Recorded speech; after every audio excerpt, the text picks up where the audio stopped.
Di video kali ini kita akan membahas lagi latihan soal SSW Kaigo Bahasa Indonesia.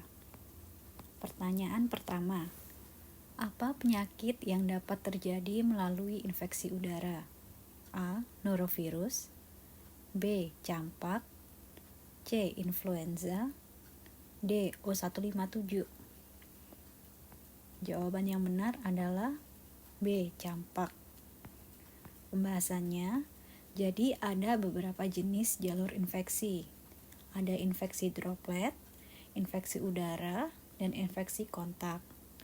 Untuk infeksi droplet, salah satunya adalah influenza.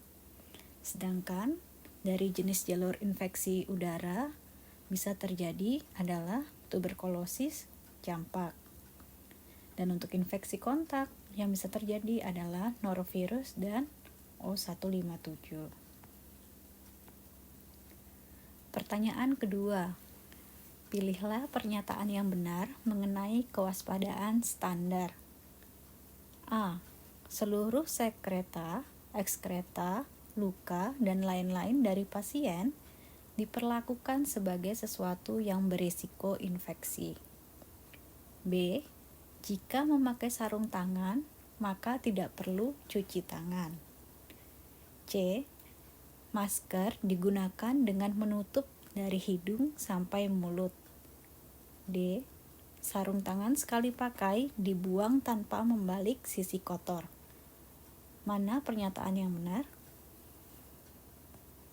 Jawabannya adalah A.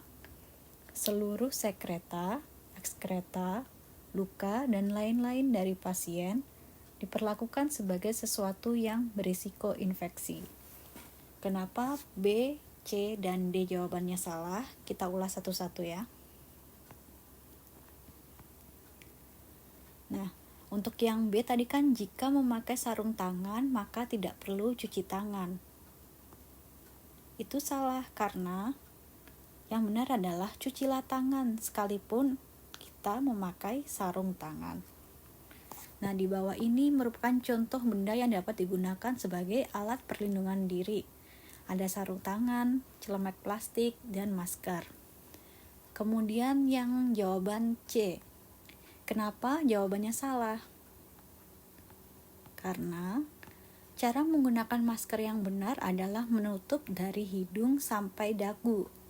Kalau yang tadi yang di pernyataannya kan menutup dari hidung sampai mulut, itu berarti salah. Harusnya menutup dari hidung sampai dagu. Kemudian pembahasan yang terakhir, kenapa yang tadi salah? Nah, cara mengganti sarung tangan sekali pakai nih. Ada yang pertama, membalik sisi kotor ke dalam sebelum membuangnya. Yang kedua, membuangnya di tempat yang telah ditentukan. Yang ketiga, mengganti untuk setiap tindakan. Nah, kalau yang di ini sarung tangan sekali pakai dibuang tanpa membalik sisi kotor. Berarti kan salah ya. Harusnya yang tadi sesuai pembahasan membalik sisi kotor ke dalam sebelum dibuang. Lanjut pertanyaan nomor 3.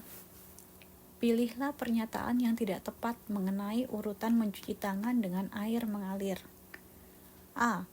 Langkah awal mencuci tangan adalah melepaskan cincin dan jam tangan. B. Mengeluarkan sabun cair secukupnya ke telapak tangan dilakukan setelah melepas cincin. Yang C. Setelah menggosok-gosokkan kedua telapak tangan sampai sabun berbuih, bersihkan tangan dengan meremas punggung tangan menggunakan telapak tangan satunya. D. Setelah membilas dengan air mengalir, usap air dengan tisu sampai benar-benar kering. Mana pernyataan yang tidak tepat? Jawabannya adalah, kita ulas satu-satu ya. Yang pertama, langkah awal mencuci tangan adalah melepaskan cincin dan jam tangan. Yang pertama, langkah awalnya adalah melepaskan cincin dan jam tangan. Berarti yang A benar. Kemudian yang B, mengeluarkan sabun cair secukupnya ke telapak tangan dilakukan setelah melepas cincin. Coba kita lihat. Setelah melepas cincin dan jam tangan, langkah yang kedua adalah membasahi jari jemari dengan air mengalir. Berarti pernyataan yang tidak tepat adalah yang B.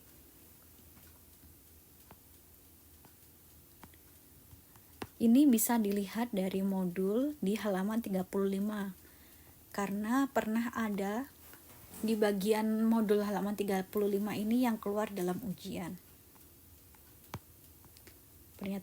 Pertanyaan berikutnya yang nomor 4. Pilihlah pernyataan yang tidak tepat mengenai pencegahan kecelakaan. A. Manajemen risiko dapat mencegah kecelakaan secara sistematik. B. Amati kondisi pengguna sebelum melakukan tindakan karena kondisi kesehatan pengguna tidak selalu stabil. C. Memeriksa alat bantu setelah digunakan untuk mencegah kecelakaan. Yang terakhir, catatan yang ditulis dengan benar diperlukan untuk mengetahui bahaya yang ada. Jawaban yang benar adalah C. Memeriksa alat bantu setelah digunakan untuk mencegah kecelakaan. Mengapa ini jawabannya tidak tepat untuk menangani pencegahan kecelakaan? Karena memeriksa alat bantu itu dilakukan sebelum digunakan. Jadi hal itu bisa mencegah kecelakaan. Pertanyaan berikutnya. Apa faktor fisik penyebab stres? A. Kelelahan. B. Suara bising. C. Kekhawatiran. D. Kelaparan. Mana yang merupakan faktor fisik penyebab stres? Jawabannya adalah B. Suara bising. Pembahasannya seperti ini. Jadi yang pertama, stres itu apa sih? Stres adalah keadaan tegang yang terjadi pada mental dan fisik. Nah, stres dapat dipengaruhi oleh beberapa faktor. Ada faktor fisik, faktor kondisi tubuh, dan faktor kondisi mental dan sosial. Yang pertama dari faktor fisik, seperti suara bising dan suhu. Kemudian faktor kondisi tubuh, seperti kelelahan, kurang tidur, dan kelaparan. Yang terakhir, ada kondisi mental dan sosial, seperti kekhawatiran, ketakutan, emosional, dan hubungan sosial. Pertanyaan terakhir di video ini. Bagaimana urutan proses perekaman memori yang benar? A. Menghafal, menyimpan, memanggil. B. Memanggil, menghafal, menyimpan. C. Menghafal, memanggil, menyimpan. D. Memanggil, menyimpan, menghafal. Jawaban yang tepat adalah A. Menghafal, menyimpan, memanggil. Jadi proses perekaman memori itu menghafal, menyimpan, memanggil. Saat menghafal itu berarti mengingat informasi atau hal baru. Ketika menyimpan berarti informasi yang sudah dihafal, diingat tadi itu disimpan. Kemudian memanggil, ya berarti mengeluarkan informasi yang diperlukan.